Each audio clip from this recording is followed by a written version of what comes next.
when one wants to begin studying the traits necessary, the midos necessary for being a leader, obviously where you look to is the Torah.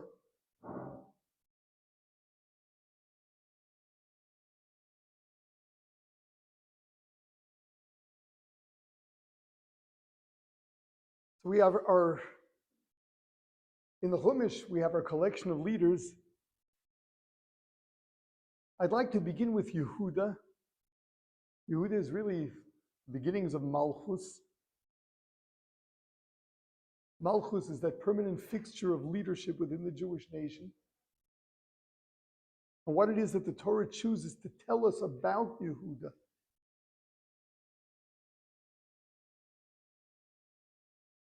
That justifies or makes him deserving of being the leader.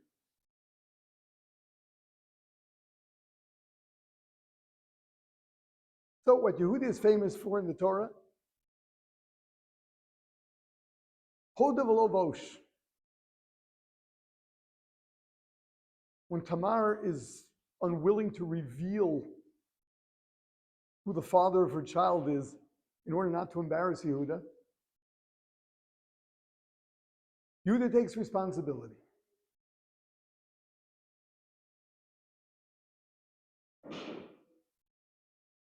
And in the bracha Yehuda gets, Yehuda, Ata yaducha achecha, Targum Unkelis says right away, you were Hoda v'lo vosh.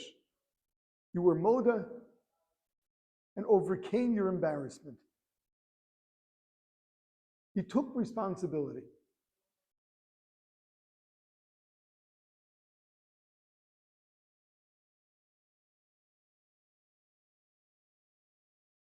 This idea of taking responsibility that we're discussing right now is responsibility for his actions. We're not talking about that idea of taking responsibility for others. That's another sugya. The very first thing is taking responsibility for your own behavior. Let us contrast that with Adam HaRishon. Adam HaRishon, the first sin, he brought mortality to humanity. He chose death. When approached by Hashem, what does he answer? Oh, it was Chava's fault. It is such a basic human, I'd say, instinct to pass the buck, to not want to take responsibility for our own actions.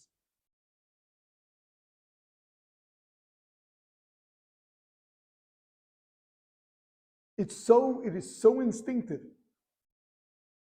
It's the very first thing Adam HaRishon says when he becomes immortal.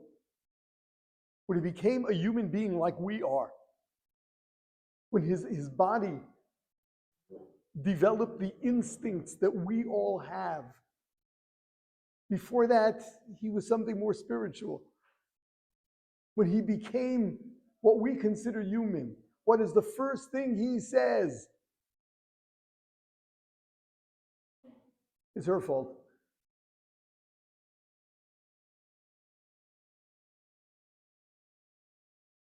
Yehuda is the one who takes responsibility.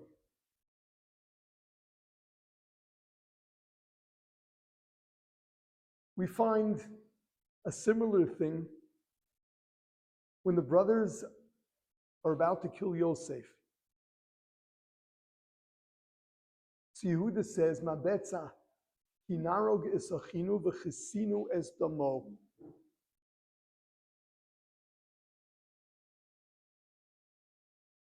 So Ma betza means, what do we gain? It's as if he's telling them, let's go sell him.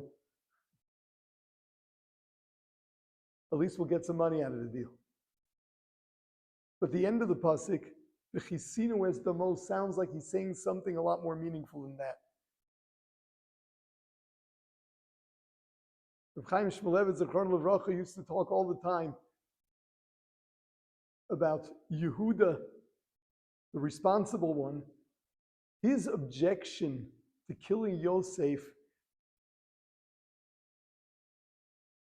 was that we will never be able to tell our father that we did this. We will never be able to take responsibility. V'chisinu es domo, we will have to cover up for his blood. And Reb Chaim used to say, if you want to know if what you're doing is right or wrong, the very first thing you have to ask yourself is, will I be able to take responsibility for this? If confronted, if I'm going to have to deny that I know it's wrong. Yeah, even if, of course, well, you say I can because I'll get into it. No, it's wrong. You cannot do something if you're unwilling to take responsibility. Reb Chaim used to go further and say, you know, Yerushalayim is full of street signs where these big signs telling you about what everyone else is doing wrong and why things have to change. And he always used to say, the first thing you do if you want to read such a sign is go see if there's a signature at the bottom of it. Is someone taking responsibility for it? Any anonymous opinion is not worth reading.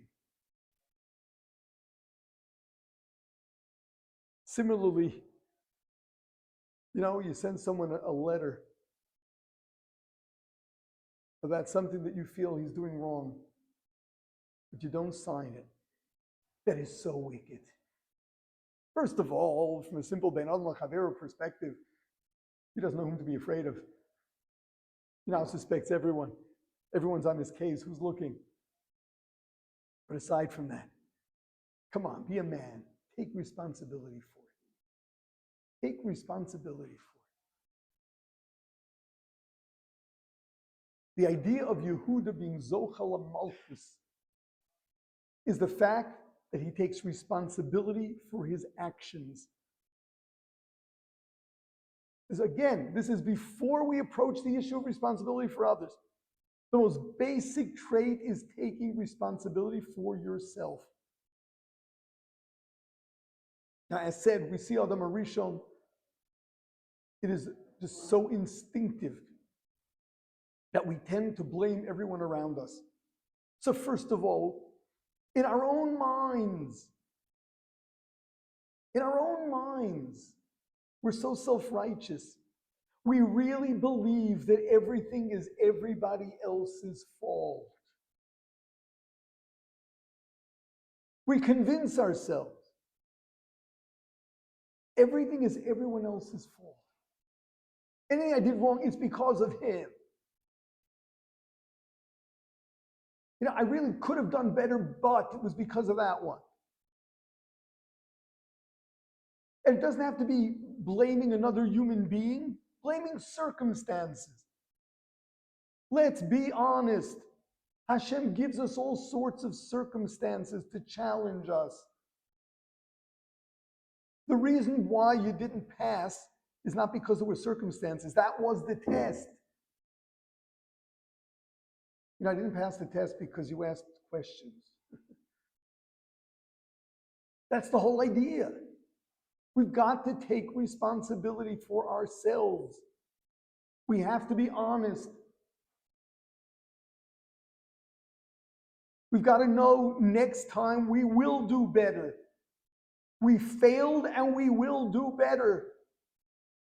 If we're constantly blaming everybody else or circumstances, then we'll never do better. There's always going to be someone to blame. And the next thing is just dishonesty.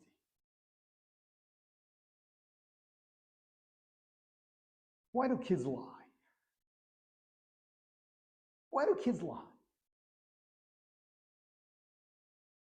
Kids lie because it's so much more convenient than telling the truth.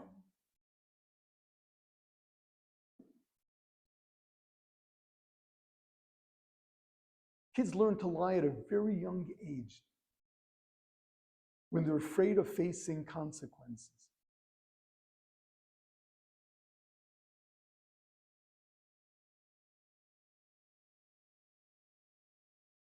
We teach that to ourselves at a young age. In fact, If you grew up in any kind of atmosphere where people were tough, whether it was parents, whether it was school, whatever it was, where you were held responsible for things and the consequences you felt were beyond what you can handle, you probably learned to lie. And that follows us through life because it's so much easier than telling the truth. It's so much easier than telling the truth.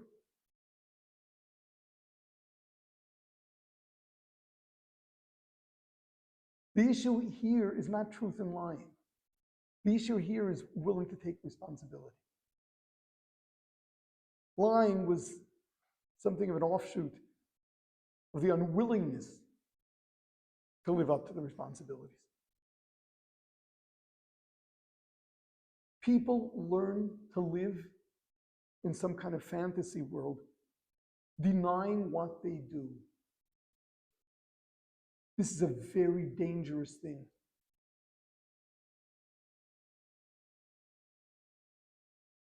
It is so common for people to lead something of a double life. Now, when you say double life, it sounds like some sociopath who presents himself as one thing but is really doing something else.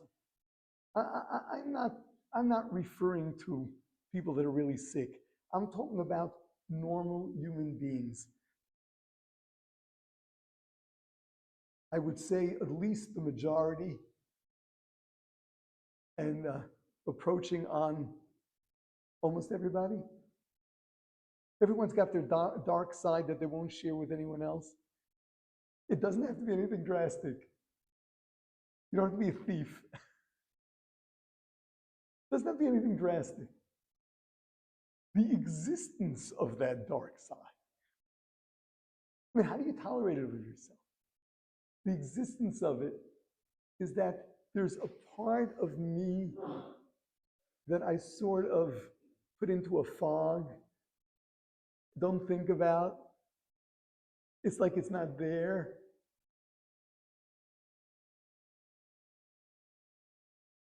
That comes from not wanting to take responsibility. If you take responsibility for yourself, you cannot tolerate such a thing. You can't live in this fantasy world where that other side doesn't exist. You know, everyone does, on a certain level, live in la la land. At least with part of them, we've got to take responsibility for the whole of ourselves, for all of our behavior, all the time.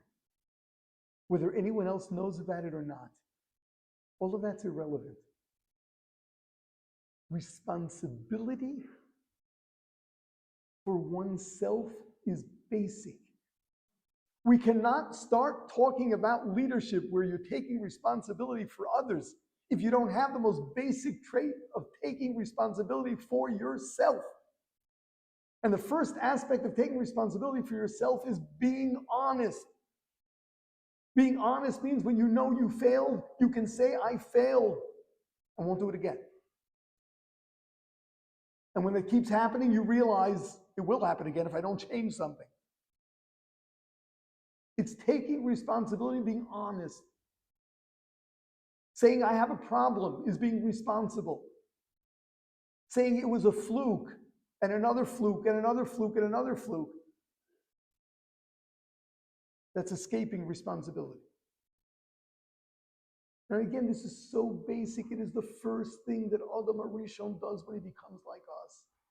The very first thing.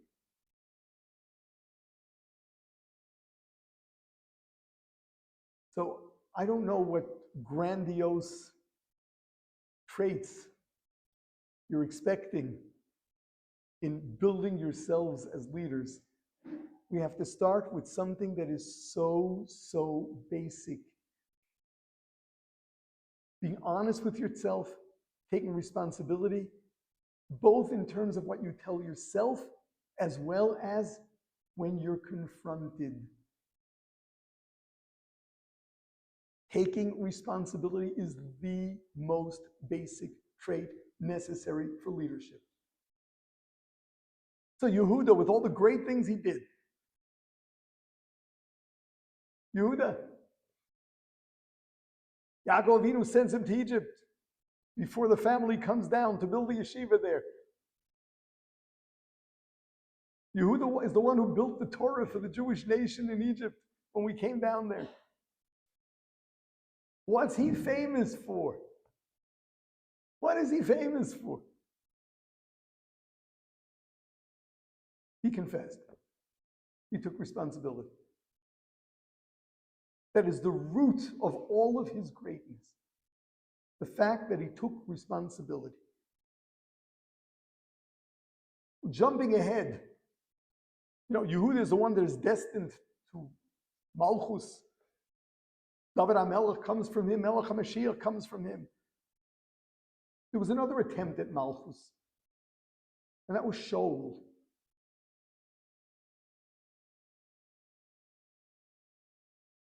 Shaul is sent by Shmuel HaNavi to annihilate the nation of Amalek. And he's told very clearly, there should be no survivors. And that includes the animals, includes the livestock.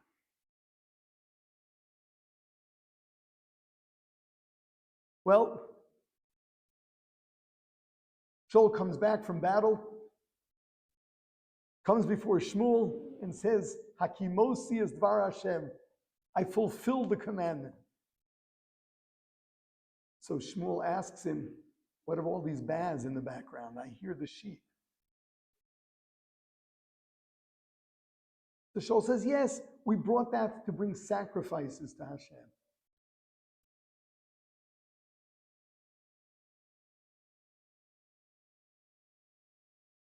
Shmuel lets him know at that point, you have lost your right to being king. So, of course, he didn't fulfill the word of Hashem.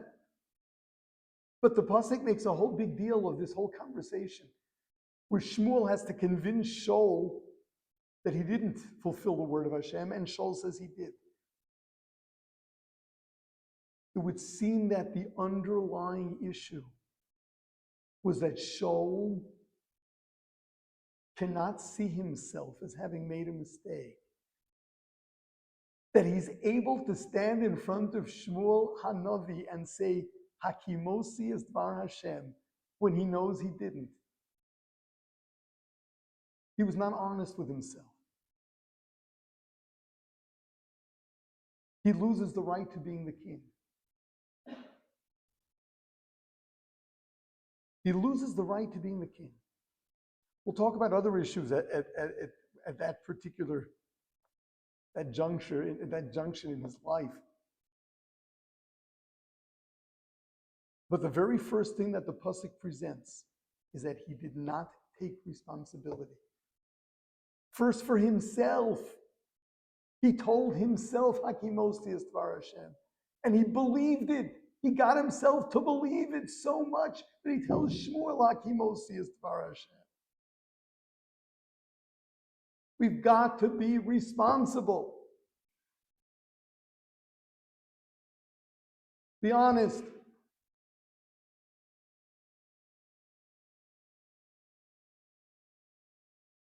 Someone accused you of something and you did it. Be honest. But where it begins is really with yourself. No games. No games.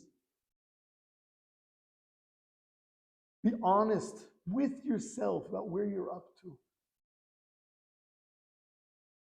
Where you need help. So many people are living in denial. So many people are living with major issues and they're in denial.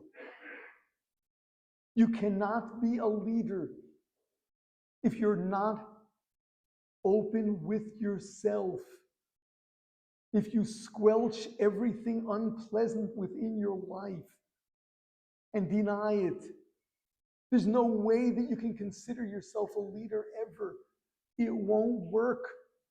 If you're not honest about yourself, if you're not taking responsibility for yourself, What kind of leadership can you provide? You're going to be an imposter. And these are the deranged leaders that bring people to the wrong places. But in terms of real leadership, it begins with taking responsibility for yourself. And I say again, the dishonesty does not begin with a lack of integrity. The root of it, what one really has to work on, is not integrity. The issue is not a lack of integrity. That just happens. The issue is an unwillingness to take responsibility. And then the convenient alternative is to be false. And once again, it begins with yourself. You've got to be willing to take responsibility for your own actions. Be honest with yourself. And know this has got to change.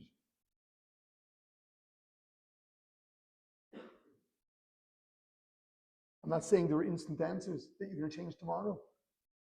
But you've got to embark upon some kind of process that's going to get you there someday. Denial will get you nowhere. Not only that, but the more you deny, it just piles up. Once you teach yourself that you can get away with things by denying, then you can do lots of things. Because if I don't have to take responsibility for my action, just lie through life. So why not do anything?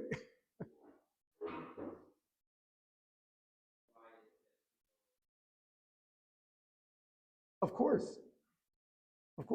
Who wants to take responsibility? It's totally uncomfortable. The basic underlying trait is a desire for comfort, but that's really the basic underlying trait for everything, which we will talk about. But the Mesilas Yesharim claims that it's so much part of what we're made of, simply because we're finite beings, and all finite matter sinks to its most comfortable position. That's where it comes from.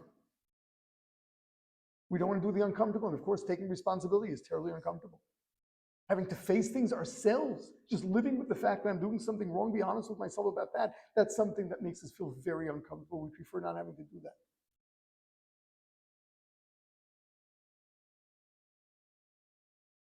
So this is the first. This is really the beginning. Now, I would hope that you're not just collecting information here.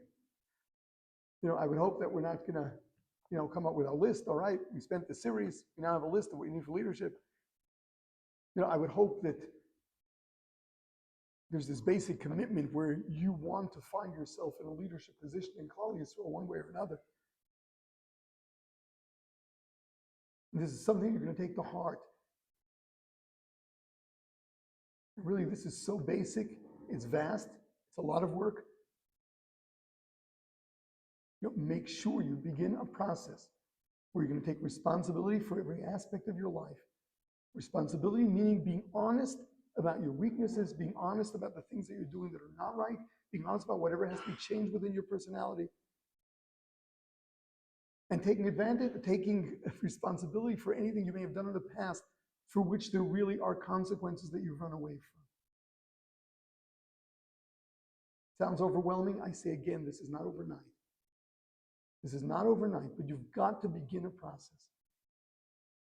So long as we're living in denial, or we're capable of living in denial, then, nothing we ever do is real anyway. Who are we? We're living with a totally false sense of who we are. And you don't feel good about it either. Deep down, you don't feel good about it. You may say great things about yourself, but deep down, it really hurts. You feel that there's something wrong, and that's where everybody suffers from lack of self-esteem. If you're honest with yourself and know that you're working on it, it's so much easier to believe in yourself. I know it sounds counterintuitive, but it's true. If you deny all the evil things you do, I'm sorry for using the word evil. If you deny all the stuff you do that's negative, then whatever positive self-image you try to develop, you know deep down is not true. You're trying to maintain a certain sense of being a better person, but deep down you know it's not true. And you believe a lot less in yourself. Whereas when you know the truth, you're honest with yourself and take responsibility for it. Even though you now have to face having done or being involved in so many things that you know you shouldn't, the fact that you're taking responsibility deep down makes you believe in yourself so much more. Your self-esteem will rise. Really running away from negativity does not build self-esteem. It creates some kind of false self-image that deep down you know is false. And you're left with a lot of lack of self-confidence. Whereas when you're aware of what you're doing and in the process of building yourself, but honest with yourself, you feel so much cleaner, better, and believe in yourself. You even like yourself. And you're on your way. You're on your way to becoming a great person. Okay.